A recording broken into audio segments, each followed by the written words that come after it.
Hello friends. आज हम लोग भारत के संविधान में services under the union and the states के प्रावधान देखेंगे। जो भी नौकरियां हैं सेंट्रल गवर्नमेंट के अंडर में और स्टेट गवर्नमेंट के अंडर में, उसके विषय में भारत के संविधान में क्या दिया गया है वो उसको देखेंगे। ये पार्ट 14 में दिया गया है संविधान के।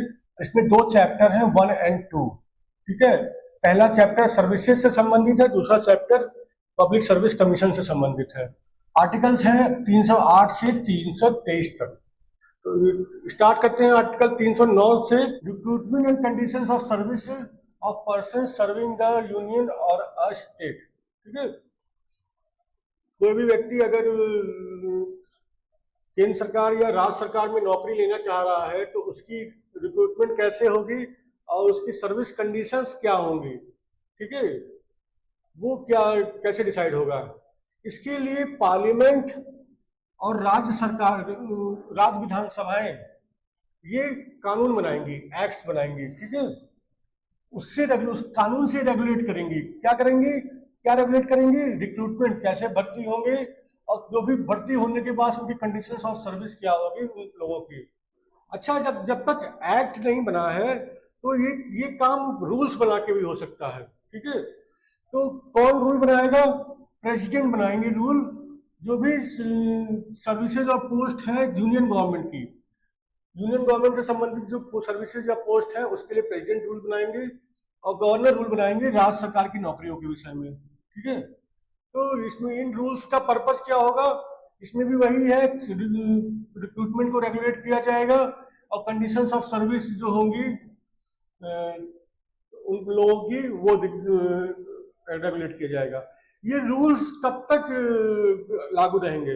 तब तक लागू रहेंगे जब तक कि ऊपर जो हमने पढ़ा था कि एक कानून न बना दे स्टेट लेजिस्लेचर, सॉरी पार्लियामेंट या स्टेट लेजिस्लेचर। ठीक है। अगर पार्लियामेंट कानून बना देती है तो ये रूल्स इफेक्टिव नहीं रह जाएंगे। लेकिन ये रहेंगे भी तब जिस मुद्दे पे पार्लियामेंट या स्टेट लेजिस्लेचर का कानून आ गया, उस मुद्दे पे पार्लियामेंट या स्टेट लेजिस्लेचर का कानून ही माना जाएगा। ठीक है। और जिन मुद्दों पे कोई प्रावधान नहीं है एक्ट में, पार्लियामेंट या स्टेट लेजिस्लेचर एक्ट में, उन मुद्दों पे रूल्स के प्रावधान माने जाएंगे। अगर कोई कोई किसी मुद्दे पे रूल्स भी है और एक्ट में भी प्रावधान है तो एक्ट का प्रावधान मानेंगे, रूल्स के प्रावधान नहीं मानेंगे। ठीक है। देखिए किस तरीके से रिक्रूटमेंट होगा और किस कैटेगरी के लोगों के बीच में से भर्ती की जाएगी। कोई ग्रेजुएट होना चाहिए, 12th पास होना चाहिए, प्रोफेशनल होना चाहिए। इस टाइप के किस टाइप कैटेगरी के लोगों के बीच से भर्ती की जाएगी, किस तरीके से भर्तियां होंगी, ये सब एग्जीक्यूटिव ही गवर्नमेंट की एग्जीक्यूटिव ही डिसाइड करेगी, गवर्नमेंट ही डिसाइड करेगी। इसके लिए एक्ट की जरूरत नहीं है, रूल्स की जरूरत नहीं है। ठीक है। तो एक बहुत ही फेमस जजमेंट है ऑनरेबल सुप्रीम कोर्ट का। इसमें सुप्रीम कोर्ट ने कहा है कि गवर्नमेंट सर्वेंट्स के पास स्ट्राइक पे जाने का कोई अधिकार नहीं है, न तो मॉरल अधिकार है न ही कानूनी अधिकार है। ठीक है। देखिए अगर कोई मुद्दा है कि मान लीजिए कि इस पे कोई रूल्स नहीं है या फिर एक्ट में कुछ नहीं कहा गया है, तो उन मुद्दों पे गवर्नमेंट चाहे तो अपना इंस्ट्रक्शन जारी कर सकती है, एडमिनिस्ट्रेटिव इंस्ट्रक्शन जारी कर सकती है। एक्ट में है कोई प्रावधान तो उन मुद्दों पे तो एक्ट ही चलेगी। लेकिन अगर ना रूल्स में कोई प्रावधान है ना एक्ट में कोई प्रावधान है तो फिर गवर्नमेंट चाहे तो एडमिनिस्ट्रेटिव इंस्ट्रक्शंस उस मुद्दों पे जारी करके काम कर सकती है। अच्छा, टेन्योर क्या होगा उन जो पर्सन भर्ती हुए हैं, चाहे सेंट्रल गवर्नमेंट में या स्टेट गवर्नमेंट में? आर्टिकल 310 है। जो पर्सन, पहले सेंट्रल गवर्नमेंट का देख लेते हैं। जो पर्सन या तो डिफेंस सर्विसेज में भर्ती हुए हैं या civil services of the union में भर्ती हुए हैं, ऑल इंडिया सर्विसेज में भर्ती हुए हैं, या फिर ऑल इंडिया ये डिफेंस सर्विस और सिविल सर्विस से कनेक्टेड कोई पोस्ट है, उससे जुड़ी हुई कोई पोस्ट है, उस पर भर्ती हुए हैं, तो ये लोग तब तक ऑफिस अपना होल्ड करेंगे जब तक प्रेसिडेंट चाहेंगे, during the pleasure of the government of the president. इसी तरीके से स्टेट गवर्नमेंट का देख लेते हैं। कोई व्यक्ति अगर भर्ती हुआ है as a civil service of in the civil service of the state, या फिर कोई सिविल पोस्ट होल्ड कर रहा है स्टेट में, तो वो अपनी पोस्ट तब तक होल्ड करेगा during the pleasure of the governor. ठीक है। तो अच्छा, अगर कुछ स्पेशल क्वालिफिकेशन के पर्सन्स को रिक्रूट किया गया है कुछ एग्रीड पीरियड के लिए और उनको पहले ही नौकरी से हटा दिया जाता है तो उनको कुछ कंपनसेशन देना होगा। ठीक है। Under a contract, a person is appointed to hold a post of defense service or of an all India service or of a civil service of the union or a state। ठीक है। इन किसी services में contract के तहत उसका appointment हुआ है। ठीक है। और उसकी जो जितने समय का कॉन्ट्रैक्ट है उससे पहले ही उसकी नौकरी से उसको हटा दिया जाता है। ठीक है। तो या तो उसको हटा दिया जाता है या पोस्ट अबॉलिश की जाती है। ठीक है। अगर हटाया गया है और उसकी मिसकंडक्ट की वजह से हटाया है तब तो कोई बात नहीं, तब तो कोई कंपनसेशन नहीं देंगे। लेकिन अगर किसी और वजह से हटाया गया है तो भी कंपनसेशन देना होगा। ठीक है। The president of governor provides for the payment to him of a compensation. अब आ जाते हैं आर्टिकल 311 पे, डिसमिसल, रिमूवल और reduction in rank of persons employed in civil capacities under the union और स्टेट। आर्टिकल 311 है। ठीक है। देखिए, जो भी लोग रिक्रूटेड हैं चाहे civil services of the union है में है या ऑल इंडिया सर्विसेज में है, इसमें क्या अंतर है अभी हम लोग अभी नेक्स्ट आर्टिकल में देखेंगे। या फिर civil service of the state है या फिर hold civil post under the union और स्टेट है, इसी टाइप की नौकरी में है। Civil service of the union में है, ऑल इंडिया सर्विस में है। ऑल इंडिया सर्विस मतलब IAS, IPS और इंडियन फॉरेस्ट सर्विस, और civil service of the state है। ठीक है। और hold civil post under the union और स्टेट है। उनको अगर डिसमिस करना है या हटाना है, ठीक है, तो कौन हटाएगा? जिस व्यक्ति ने उसका अपॉइंटमेंट किया था, जिस पोस्ट के पास उनके अपॉइंटमेंट करने की पावर थी, उसके नीचे का कोई पोस्ट वाला होल्ड करने वाला उनको डिसमिस नहीं करेगा, रिमूव नहीं करेगा। उस पोस्ट वाला रिमूव करे या फिर उससे ऊपर की कोई पोस्ट वाला रिमूव करे।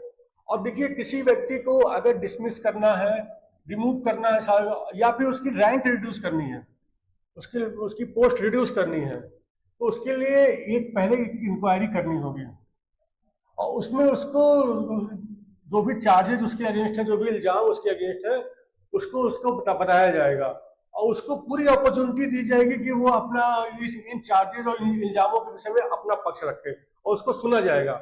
उसके बिना उसको डिसमिस या रिमूव नहीं किया जाएगा या रैंक रिड्यूस नहीं किया जाएगा। देखिए, जब इंक्वायरी हो जाएगी और उसके बाद एक पेनाल्टी इंपोज की जाएगी। ठीक है। जब भी इंक्वायरी हो जाएगी और ये प्रपोज किया जाता है कि ये पेनाल्टी लगा दी जाए, तो वो पेनाल्टी जो भी उस इंक्वायरी के दौरान एविडेंस आए हैं उसी के बेसिस पे लगेंगी। ठीक है। और अब पेनाल्टी लगाते वक्त कोई अपॉर्चुनिटी ऑफ हियरिंग नहीं दिया जाएगा। जो व्यक्ति इसको जिस पे पेनाल्टी लगाई जा रही है, रिमूव किया जा रहा है या रिड्यूस किया जा रहा है, रैंक डिसमिस किया जा रहा है, जो एविडेंस आए हैं उसके बेसिस पे पेनाल्टी डिसाइड होगी। ठीक है। और दूसरी बात कि अब पेनाल्टी डिसाइड करते वक्त उसे अपॉर्चुनिटी ऑफ बीइंग हर्ड नहीं दिया जाएगा। वो जब इंक्वायरी हो रही थी तब उसको मौका मिल चुका है अपनी बात कहने का। अच्छा, कुछ केसेस में पेनाल्टी, कुछ केसेस में इंक्वायरी की ही जरूरत नहीं है।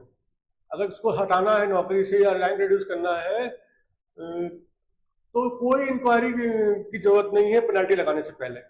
पेनाल्टी मतलब removal from service, dismissal, rank reduction, ये सब इससे पहले इंक्वायरी की जरूरत ही नहीं है। कुछ एक्सेप्शनल केसेस हैं, 3 केसेस हैं। इन केसेस में कन्विक्शन ऑन क्रिमिनल चार्ज, उस पर अगर उसको डिसमिस करना है, रिमूव करना है, रैंक रिड्यूस करना है, किस ग्राउंड पे? किसी क्रिमिनल चार्ज पे उसका कन्विक्शन हो गया है, किसी कोर्ट ने उसको क्रिमिनल एक्टिविटी के लिए उसको दोषी माना है। ठीक है। और उसको सजा दी है। तो फिर अब नौकरी से जब उसको हटाया जाएगा, डिसमिस किया जाएगा या उसकी पोस्ट डाउन की जाएगी, तो अब इंक्वायरी की कोई जरूरत नहीं है। ठीक है। अच्छा, नॉट रीजनेबली प्रैक्टिकेबल, अगर मान लीजिए जो अथॉरिटी उसको डिसमिस कर रही है, रैंक रिड्यूस कर रही है, नौकरी से हटा रही है, उसको ये लगे कि ये रीजनेबली प्रैक्टिकेबल नहीं है, व्यवहारिक नहीं है कि ऐसी इंक्वायरी होल्ड की जाए। अगर उस अथॉरिटी को ऐसा लगता है कि ये व्यवहारिक नहीं है, कि ये पॉसिबल नहीं ऐसी इंक्वायरी कंडक्ट की जाए, और वो कारण अपना राइटिंग में रिकॉर्ड करें, वो अथॉरिटी अपना इस चीज को राइटिंग में रिकॉर्ड करे कि इन इन रीजन से मुझे व्यवहारिक नहीं लग रहा कि ये इंक्वायरी होल्ड की जाए, तो उस केसेस में बिना इंक्वायरी के भी उसको पेनल्टी दी जा सकती है, उसको डिसमिस किया जा सकता है, रिमूव किया जा सकता है, रैंक रिड्यूस किया जा सकता है बिना इंक्वायरी के। ठीक है, लेकिन इसको राइटिंग में लाना होगा। In the interest of security of state, देखिए प्रेसिडेंट या गवर्नर ये सेटिस्फाई है कि देश की सुरक्षा के लिए, देश की सुरक्षा के मद्देनजर ये ठीक नहीं है कि ऐसी इंक्वायरी होल्ड की जाए। ठीक है, एकदम एक्सट्रीम केस है, और देश की सुरक्षा के मद्देनजर प्रेसिडेंट या गवर्नर को लग रहा है कि ये ठीक नहीं है, ये सही नहीं होगा कि इंक्वायरी होल्ड की जाए, तो उस केस में पेनल्टी सीधे बिना इंक्वायरी के भी दी जा सकती है, रिमूव किया जा सकता है नौकरी से, डिसमिस किया जा सकता है, रैंक रिड्यूस की जा सकती है। तो केवल इन 3 केसेस में बिना इंक्वायरी के उसको पनिशमेंट दी जा सकती है, बाकी अन्य केसेस में इंक्वायरी होल्ड करना होगा, reasonable opportunity of being heard देना होगा। अच्छा, ये एक सवाल उठ जाए ये सेकंड केस में कि ये प्रैक्टिकेबल था कि नहीं, ये व्यवहारिक था कि नहीं कि इंक्वायरी होल्ड किया जाए। ये सबके अलग अलग व्यूज हो सकते हैं, कोई कह सकता है कि नहीं ये व्यवहारिक था और इंक्वायरी तो होल्ड हो सकती थी, इंक्वायरी तो करी जा सकती थी, कोई कह सकता है कि नहीं इंक्वायरी करना व्यवहारिक नहीं था, पॉसिबल ही नहीं था, तो इंक्वायरी नहीं की जा सकती थी। तो अगर ऐसा कोई डिस्प्यूट आ गया तो जो भी अथॉरिटी डिसमिस या रिमूव करने की पावर रखती है उसने जो डिसीजन लिया वो फाइनल होगा। ठीक है, अब ये जो कंडीशंस आपने पढ़ी अभी, ये सब इंक्वायरी वगैरह करनी होगी, सब करना होगा रिमूव करने के लिए, ये किसके किसके ऊपर लागू है। आपने उसमें देखा था हमने डिफेंस सर्विसेज का नाम नहीं लिया था, तो civil post, person holding civil post under union और स्टेट, जो लोग सिविल पोस्ट होल्ड कर रहे हैं सेंट्रल गवर्नमेंट या स्टेट गवर्नमेंट में, इसमें आपके ऑल इंडिया सर्विस और स्टेट सर्विसेज भी शामिल है, इनके ऊपर ये लागू है। जो डिफेंस सर्विसेज का लोग हैं उनके ऊपर नहीं लागू है, लेकिन पुलिस ऑफिसर्स के ऊपर लागू है। पुलिस ऑफिसर्स डिफेंस सर्विसेज के स्टाफ नहीं है, केवल डिफेंस सर्विसेज वालों को एक्सक्लूड किया गया है, उनके ऊपर आर्टिकल 311 के प्रावधान नहीं लागू होंगे। इसके ऊपर नहीं लागू होंगे जो मेंबर्स ऑफ डिफेंस सर्विसेज हैं, या फिर persons holding any post connected with defence but not police officers. Defence से जुड़ी हुई कोई पोस्ट होल्ड कर रहे हैं, पुलिस ऑफिसर नहीं, पुलिस ऑफिसर डिफेंस ऑफिसर्स नहीं है, तो उनको उस केस में उनको ये प्रावधान इंक्वायरी वाले लागू नहीं होंगे। सिविल पोस्ट क्या होता है? The term civil post means an appointment और ऑफिस और employment on the civil side of the administration. Administration का जो सिविल साइड है वो लीगल साइड नहीं है, ठीक है, डिफेंस साइड नहीं है, सिविल साइड है, सिविल मैटर्स में जो एडमिनिस्ट्रेशन है उसका। तो इन केसेस में जो रिलेशनशिप है वो मास्टर एंड सर्वेंट वाला रिलेशनशिप है, गवर्नमेंट और जो पर्सन पोस्ट होल्ड कर रहा है उसके बीच में। तो जो हमने कहा था डिफेंस सर्विसेज में पुलिस शामिल नहीं है, तो पुलिस जो है वो सिविल पोस्ट है, इसलिए वो उसको शामिल नहीं किया गया था। और दूसरी बात एक और है कि सिविल पोस्ट में हम लोग स्टैट्यूटरी कॉर्पोरेशंस और गवर्नमेंट कंपनीज के एम्प्लॉयज को शामिल नहीं करेंगे। ठीक है, जो गवर्नमेंट कंपनीज के एम्प्लॉयज हैं जैसे एमटीएनएल वगैरह, उसके एम्प्लॉयज को हम शामिल नहीं करेंगे। कोई स्टैट्यूटरी कॉर्पोरेशन है उसके एम्प्लॉयज को शामिल नहीं करेंगे, वो गवर्नमेंट एम्प्लॉयज नहीं है। ठीक है, देखिए सस्पेंशन जो है ना,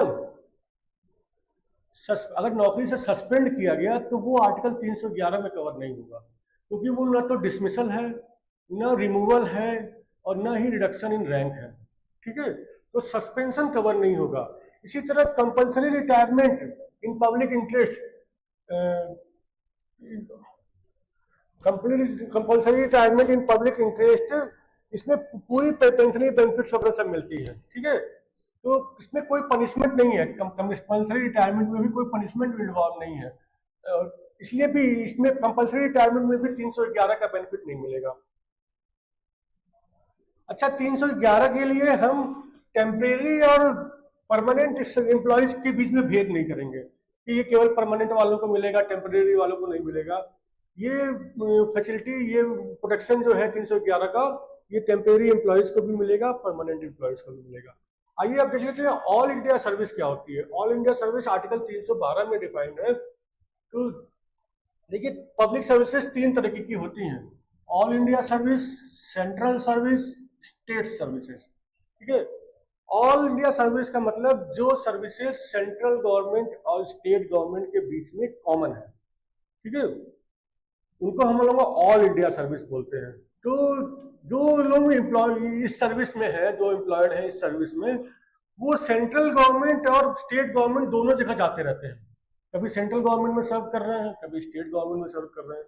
केवल 3 तरह की ऑल इंडिया सर्विस है इंडिया में। एक आईएएस है, इंडियन एडमिनिस्ट्रेटिव सर्विस, एक आईपीएस है, इंडियन पुलिस सर्विस, और तीसरा है इंडियन फॉरेस्ट सर्विस, आईएफएस। ठीक है, देखिए आर्टिकल 312 में दिया गया है, अगर राज्यसभा एक रिजोल्यूशन पास कर दे, कैसे पास करे, 2/3 मेजोरिटी से, तो फिर पार्लियामेंट को ये एक कानून बनाने की पावर मिल जाएगी कि एक या एक से अधिक वो ऑल इंडिया सर्विस क्रिएट कर सकती है। इसमें ऑल इंडिया जुडिशियल सर्विस भी शामिल है।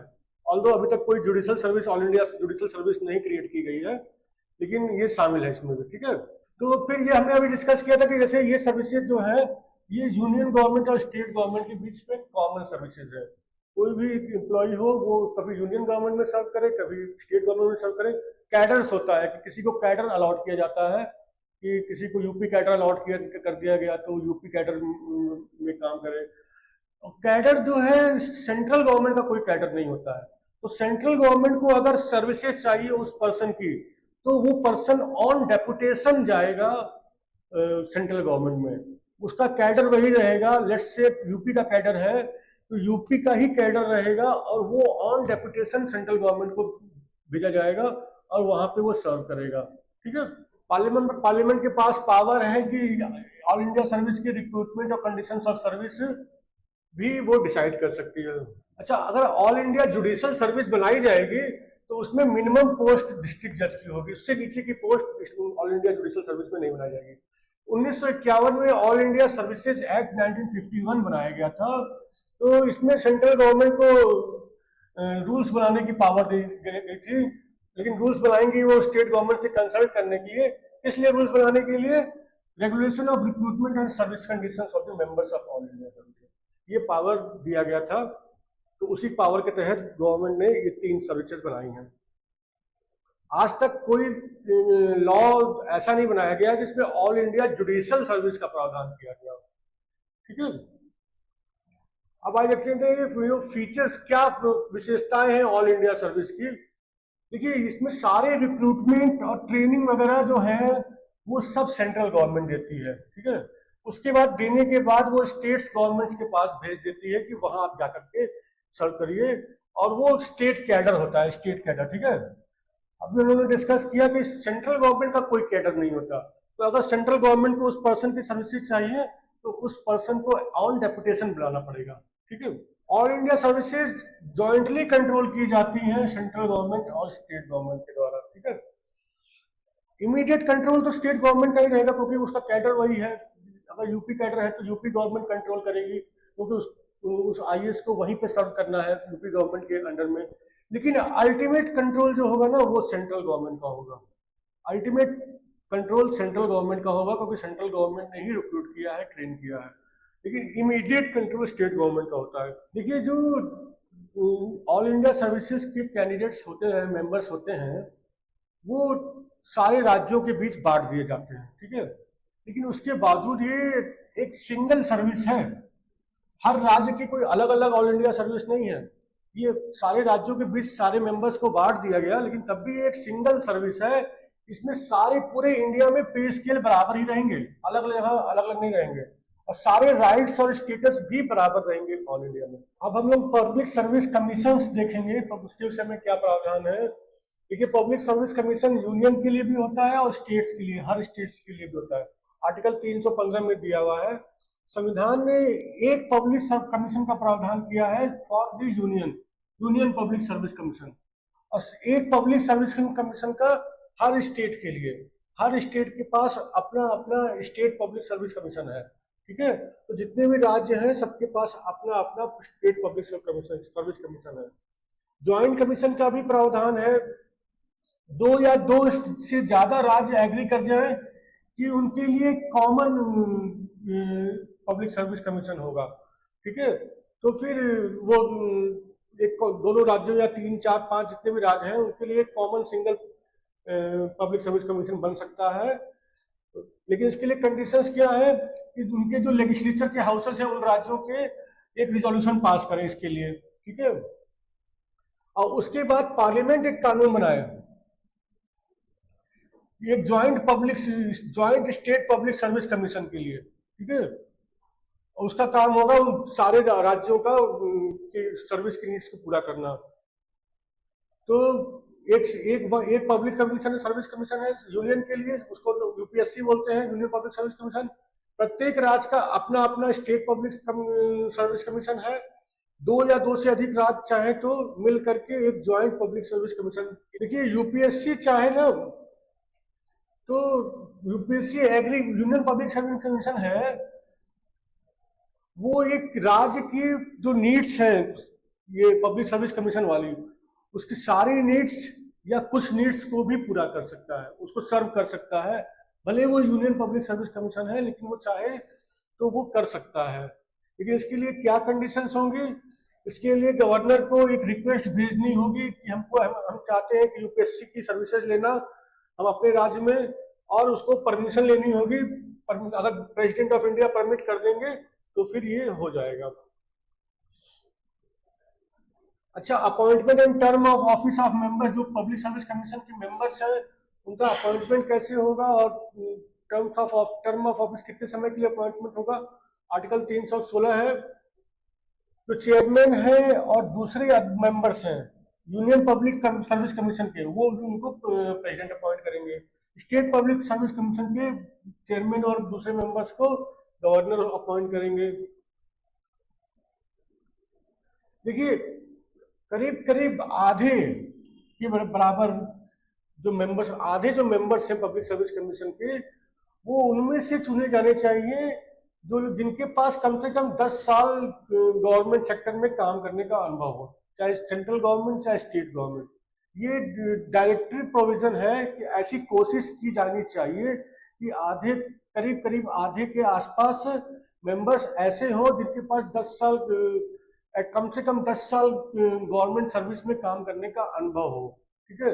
लेकिन ये मैंडेटरी नहीं है, ये केवल डायरेक्टरी है, ऐसी कोशिश होनी चाहिए। लेकिन अगर ऐसा है नहीं तो कोई इसमें संविधान का उल्लंघन नहीं होगा। अगर चेयरमैन का ऑफिस वेकेंट हो, मतलब कोई हो ही ना उस पोस्ट पे, या फिर वो चेयरमैन एब्सेंट हो, चेयरमैन कहाँ के, union public service commission, state public service commission, joint public service commission, या तो वेकेंट है, कोई पर्सन है ही नहीं चेयरमैन की पोस्ट पे, या फिर वो एब्सेंट है या किसी वजह से अपनी ड्यूटीज नहीं पूरी कर पा रहे, परफॉर्म कर पा रहे हैं, तो अगर वो public service commission union public service commission है या फिर ज्वाइंट पब्लिक सर्विस कमीशन है, तो उसी कमीशन में से किसी और मेंबर को प्रेसिडेंट अपॉइंट कर देंगे वो ड्यूटीज परफॉर्म करने के लिए। और अगर स्टेट पब्लिक सर्विस कमीशन है तो फिर उसी कमीशन में से किसी और मेंबर को गवर्नर अपॉइंट कर देंगे चेयरमैन की ड्यूटीज निभाने के लिए। वो कब तक वो पर्सन निभाएगा अपनी ड्यूटी, चेयरमैन की ड्यूटी? जब तक कि कोई पर्सन अपॉइंट ना हो जाए या फिर चेयरमैन अपनी ड्यूटी रिज्यूम ना कर ले, ठीक है, अगर वो एब्सेंट है तो। अच्छा, एक मेंबर, जो कमीशन के एक मेंबर हैं, उनका टर्म क्या होगा, कितने साल का होगा? वो 6 साल का टर्म होता है। जिस दिन वो अपने ऑफिस में एंटर करेंगे, अपनी ड्यूटी का चार्ज लेंगे, उस दिन से 6 साल तक। या फिर अगर वो 65 साल के हो गए यूपीएससी के केस में और 62 साल के हो गए स्टेट कमीशन और ज्वाइंट कमीशन के केस में, तो वो रिटायर कर दिए जाएंगे, ठीक है। अन्यथा वो 6 साल तक सर्विस देंगे, 6 साल के बाद नहीं दे सकते। वो कोई भी मेंबर रिजाइन भी कर सकते हैं, वो उनको अपना इस्तीफा देना होगा, और किसको एड्रेस करना होगा इस्तीफा? अगर यूनियन पब्लिक सर्विस कमीशन है और ज्वाइंट पब्लिक सर्विस कमीशन है, उस केस में प्रेसिडेंट ऑफ इंडिया को संबोधित करना होगा। अगर स्टेट पब्लिक सर्विस कमीशन है तो गवर्नर को संबोधित करके वो इस्तीफा दे सकते हैं। मेंबर्स को हटाया भी जा सकता है। इसमें आर्टिकल 317 अभी हम पढ़ेंगे, उसमें प्रावधान दिया गया है क्यों हटाया जा सकता है, कब हटाया जा सकता है, वो भी डिटेल में देखेंगे। उनको हटाया भी जा सकता है, कोई रीअपॉइंटमेंट नहीं होगा। ठीक है, कोई भी अगर पब्लिक सर्विस कमीशन की मेंबर है, अपने उनका पीरियड अगर 6 साल का पूरा हो गया तो फिर वो रीअपॉइंटमेंट उस ऑफिस में नहीं उनका होगा। ठीक है, उस ऑफिस में नहीं होगा। देखिए, removal and suspension of a member of a public service commission, article 317। अभी हम लोग रिमूवल की बात कर रहे थे तो वो रिमूवल आ गया। तो जो भी चेयरमैन है या दूसरे मेंबर्स हैं उनको रिमूव किया जा सकता है।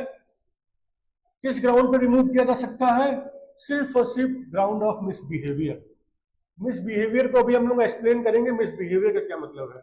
पहले हम लोग प्रोसीजर देख लेंगे, प्रोसीजर क्या है हमको रिमूव करने के लिए। तो प्रेसिडेंट ऑफ इंडिया को एक ऑर्डर इशू करना होगा रिमूवल का। ठीक है, लेकिन उस ऑर्डर इशू करने से पहले प्रेसिडेंट एक रेफरेंस देंगे सुप्रीम कोर्ट ऑफ इंडिया को, और सुप्रीम कोर्ट ऑफ इंडिया एक इंक्वायरी होल्ड करेगी। ठीक है, उसका प्रोसीजर 145 में दिया हुआ है आर्टिकल में।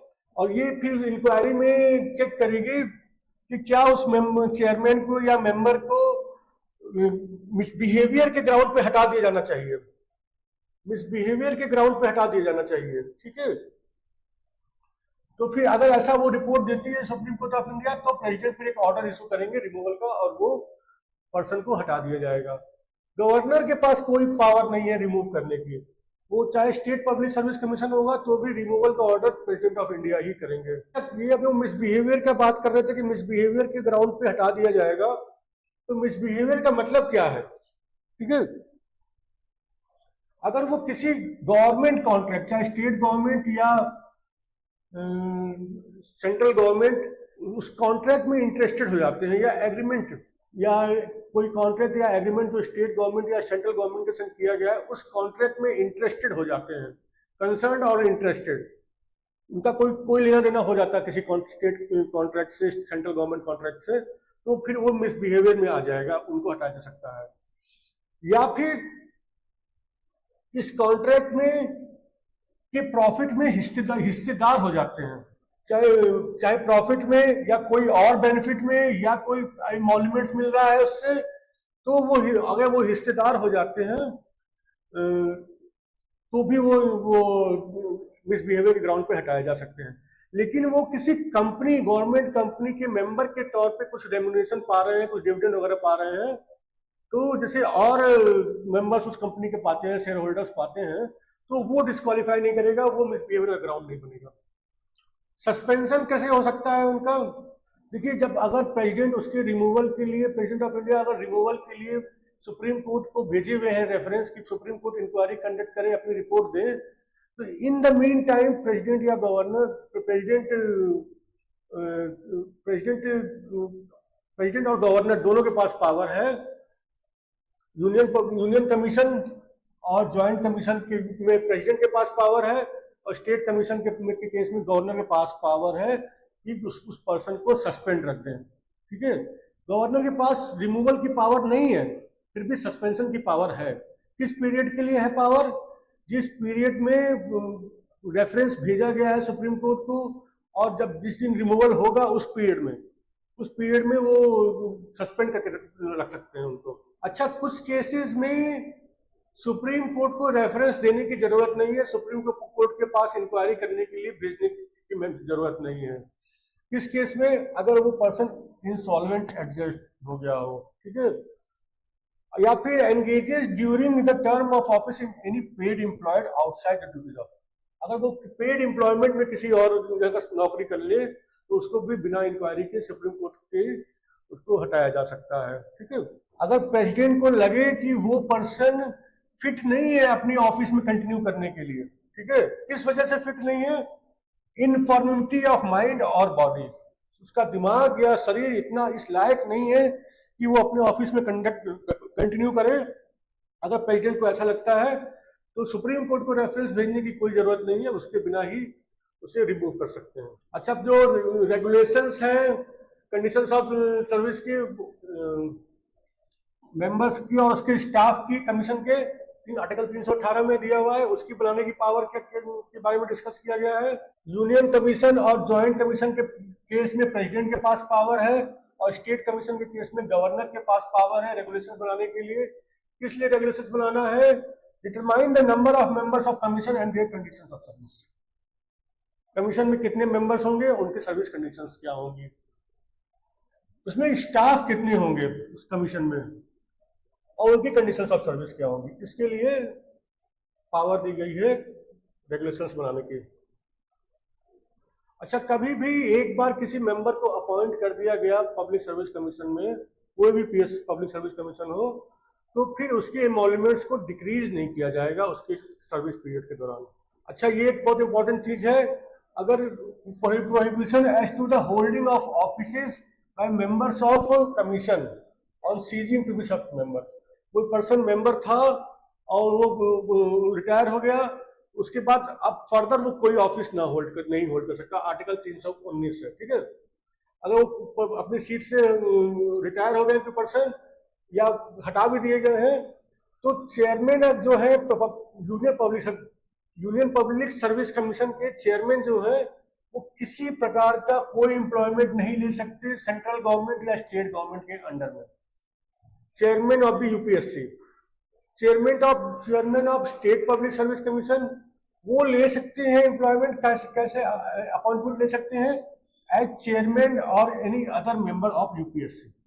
स्टेट पब्लिक सर्विस कमीशन के चेयरमैन थे, वहां से रिटायर हो गए हैं, तो अब जो यूपीएससी के चेयरमैन बन सकते हैं, यूपीएससी के मेंबर बन सकते हैं, और या फिर किसी अन्य public service commission, state public service commission के चेयरमैन बन सकते हैं, और कुछ नहीं, ठीक है। क्योंकि वो चेयरमैन रह चुके हैं, तो अपनी ही स्टेट पब्लिक सर्विस कमीशन में तो चेयरमैन फिर से दोबारा रीअपॉइंटमेंट हो नहीं सकता, किसी दूसरी स्टेट पब्लिक सर्विस के कमीशन के चेयरमैन बन सकते हैं, और लेकिन दूसरी स्टेट पब्लिक सर्विस कमीशन के मेंबर नहीं बन सकते, और यूपीएससी के चेयरमैन भी बन सकते हैं और मेंबर भी बन सकते हैं। इसके अलावा किसी भी अन्य पोस्ट के लिए सेंट्रल गवर्नमेंट और स्टेट गवर्नमेंट के अंडर में वो एलिजिबल नहीं होंगे।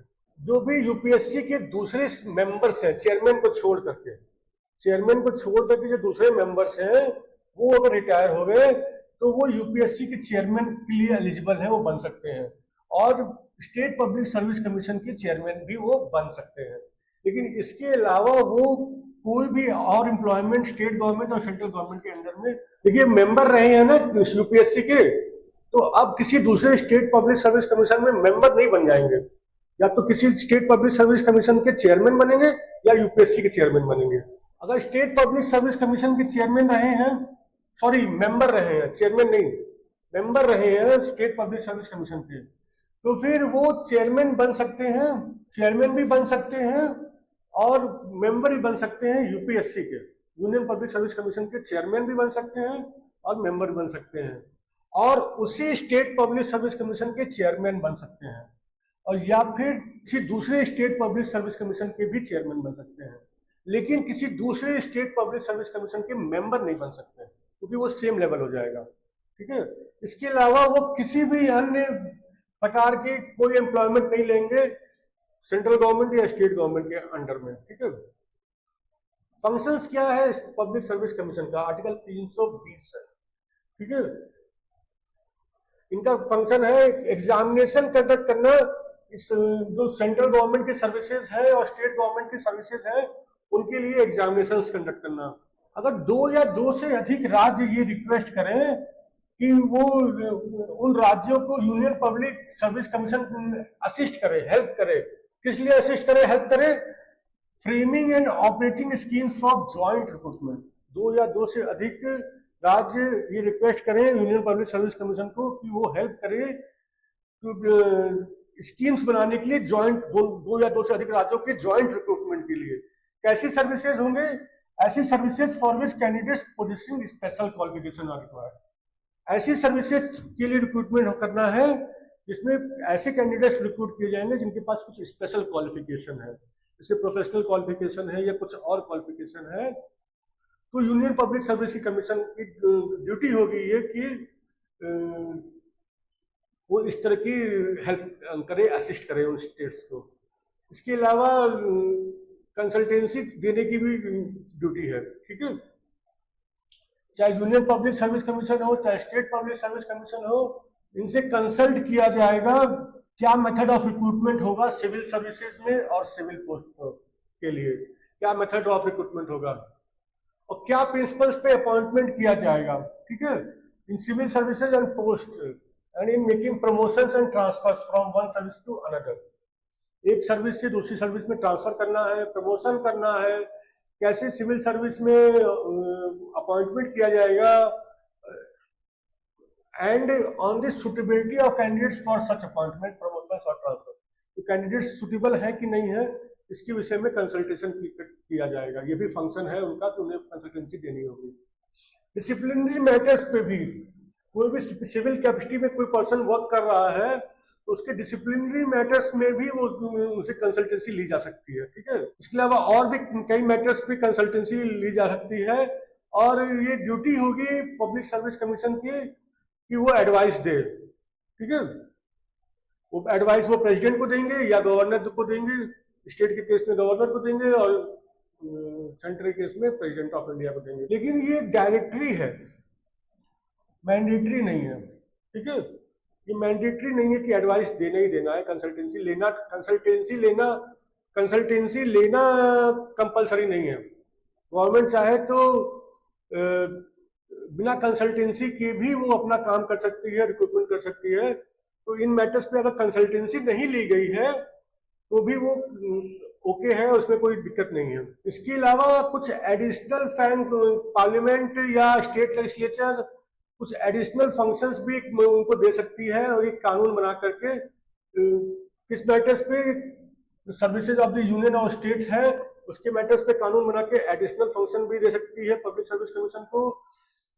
और इसके अलावा जो services of the local authority और other body corporate constituted by law और बाय एनी पब्लिक इंस्टीट्यूशन, इनमें भी जो सर्विसेज हैं, चाहे लोकल अथॉरिटीज में सर्विसेज हैं या कोई अदर बॉडी कॉर्पोरेट है, मतलब कंपनी है, गवर्नमेंट कंपनी है और या फिर पब्लिक इंस्टीट्यूशन है, उसके संबंध में जो सर्विसेज हैं उसके विषय में भी वो कुछ फंक्शंस असाइन किए जा सकते हैं कानून बना करके लेजिस्लेचर द्वारा।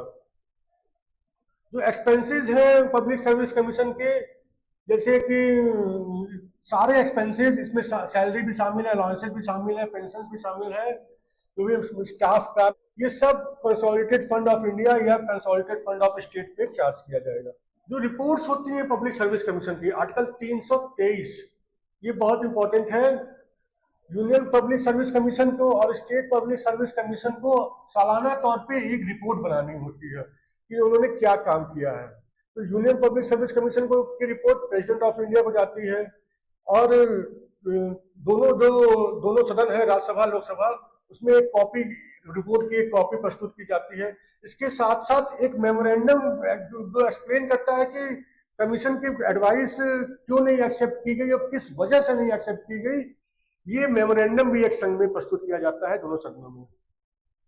स्टेट पब्लिक सर्विस कमीशन के केस में गवर्नर के पास जाती है और जो लेजिस्लेचर है स्टेट का, वहां भी रिपोर्ट की एक कॉपी प्रस्तुत की जाती है और सेम यहाँ पे भी एक मेमोरेंडम प्रस्तुत किया जाता है कि जो कमीशन की एडवाइस थी वो क्यों नहीं एक्सेप्ट की गई और कौन कौन सी एडवाइस एक्सेप्ट नहीं की गई और क्यों नहीं की गई। ज्वाइंट कमीशन के केस में उन सभी राज्यों जहां के लिए वो ज्वाइंट कमीशन है, उन सभी राज्यों के गवर्नर को जाता है और उन सभी राज्यों के लेजिस्लेचर में, विधानसभा में, विधान परिषद भी है अगर, तो विधान परिषद में भी उस रिपोर्ट की एक कॉपी रखी जाती है, ठीक है, प्रस्तुत की जाती है और एक मेमोरेंडम जो एक्सप्लेन करता है कि अगर कमीशन की एडवाइस एक्सेप्ट नहीं की गई है तो कौन सी एडवाइस एक्सेप्ट नहीं की गई है और किस वजह से एक्सेप्ट नहीं की गई है, ये एक मेमोरेंडम भी उसमें प्रस्तुत किया जाता है। ठीक है फ्रेंड्स, थैंक यू।